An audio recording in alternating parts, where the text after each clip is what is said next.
Hey, what up everybody? This is Stevie Breach coming to you. It's lunchtime here in Sacramento, California, and I thought today we'd do a little bit of a prediction video for the upcoming Elimination Chamber pay-per-view.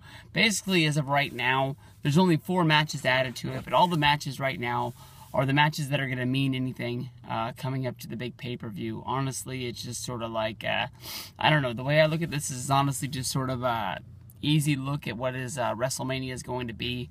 And I don't know. I'm not really expecting any huge surprises, but knowing WWE, when you look at that WrestleMania card until, it's really, on WWE.com, you can never know what's going to happen. I remember going into WrestleMania 26 and just not really, I really thought they were going 1,000 different directions other than what they were doing. And then finally, once they got to the card, I really didn't have anything that I thought it was going to be.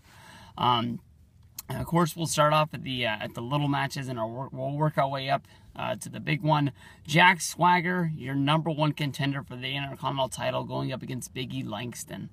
I know that Swagger was sort of looking like he was the odd man out of the the All-Americans group with him and Cesaro. Cesaro qualifying for the big Elimination Chamber. He's in the main event. He has a chance to become the WWE World Heavyweight Champion. And Zeb was sort of like giving him some shit, saying that he wasn't listening, telling him to pay attention, and just sort of all up on him. And then out of the middle of nowhere, I guess that's over. Swagger's going on to the pay-per-view, and he's going to fight Big E.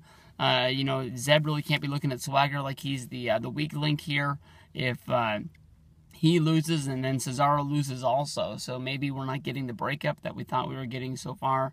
I had one person sort of come to me and ask, do you think that Swagger could win the Intercontinental title, and then that'll lead to the breakup with Cesaro turning babyface? Hey, it'd be fun, it'd be good. But honestly, I don't think it's over for the Americans until they win the tag team titles. I think that Cesaro and Swagger have had some really, really good matches. And for some reason, they haven't had the gold yet. I know that the New Age Outlaws still have them. Maybe we can get some sort of a 3 or 4-way tag match at WrestleMania. I know the Usos, their team really deserve the gold as well. Like to see them win it, like to see the Americans win it. There's a lot of guys out there. But basically, this is Big E's time. Big E's the fucking man. It's not going to be his first WrestleMania coming up. But last year, he was just sort of in a match that just sort of like, who gives a shit? And hopefully, the Intercontinental title is something that'll be defended at WrestleMania for the first time in a long time, and have a match that has some meaning. And I'm looking for, Big E to, come on the scene with a force.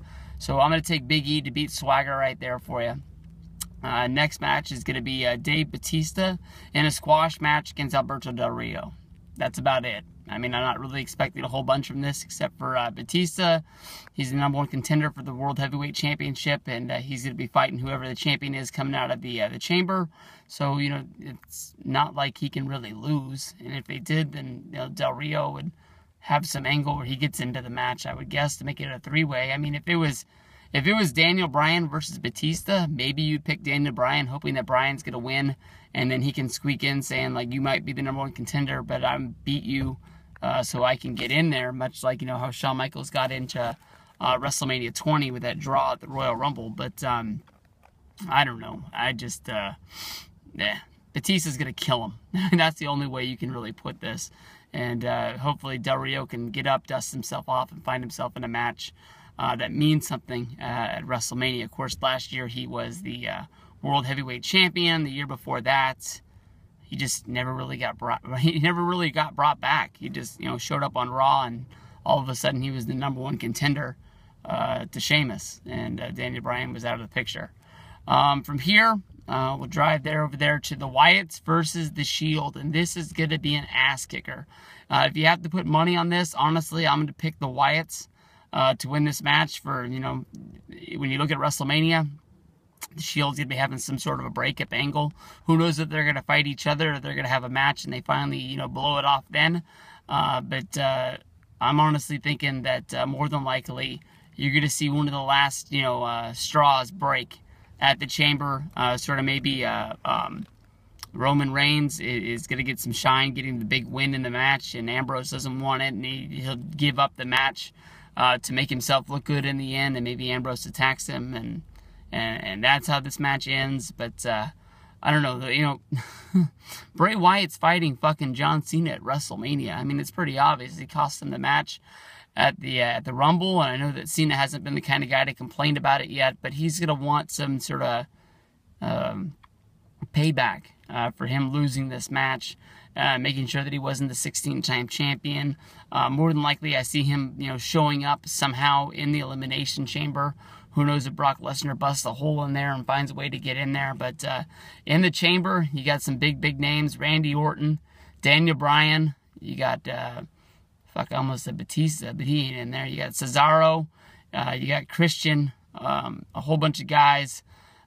Except for Cesaro, you know, they've all had their shot of being the champ and being that main guy.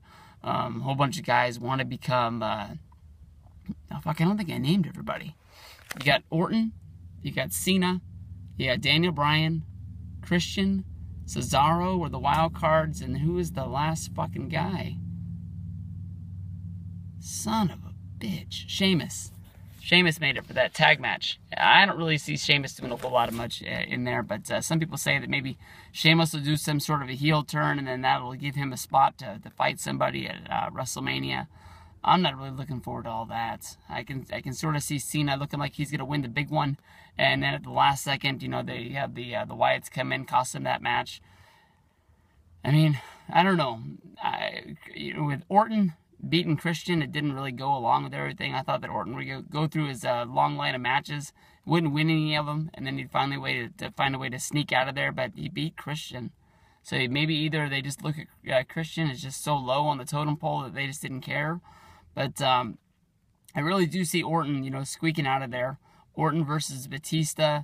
I think a whole bunch of people will be rooting for Daniel Bryan. I'll be one of those guys.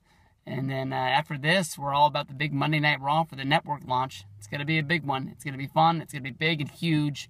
And you got Hogan showing up. Maybe you can have CM Punk come back. Taker's going to be there.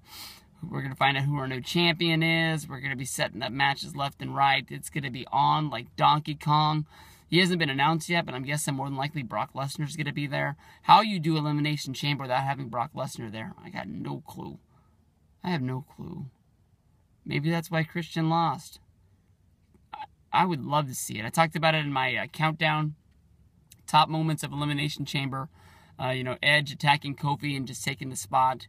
Brock hasn't been on Raw, I don't think, in 2 weeks. And he's come in and just really, you know, caused some ape shit riots in there. And, you know, he took out Mark Henry. He took out The Big Show. You know, he took out a whole tag match with Cody Rhodes and Goldust. I don't know, man. Why you fuck everything up saying that you want to be the champion and not fuck up the match to be the champion? I got no clue. I know they've kept it quiet on him, but it's his hometown. And I don't think Lesnar's ever been a real guy to pump his fist, you know, to be that hometown guy, especially with him being a heel. But how you keep him out of a pay-per-view in his hometown, I got no clue. I mean, they make a big deal about CM Punk going to Chicago and he's a heel. Orton going to St. Louis when he's a heel. I don't know, man. A chance to win the title in your hometown and screw up all of WrestleMania and get what you want. I think Brock Lesnar's coming, and he's coming hard. If I was Christian, I'd be hiding. Peace out, everybody.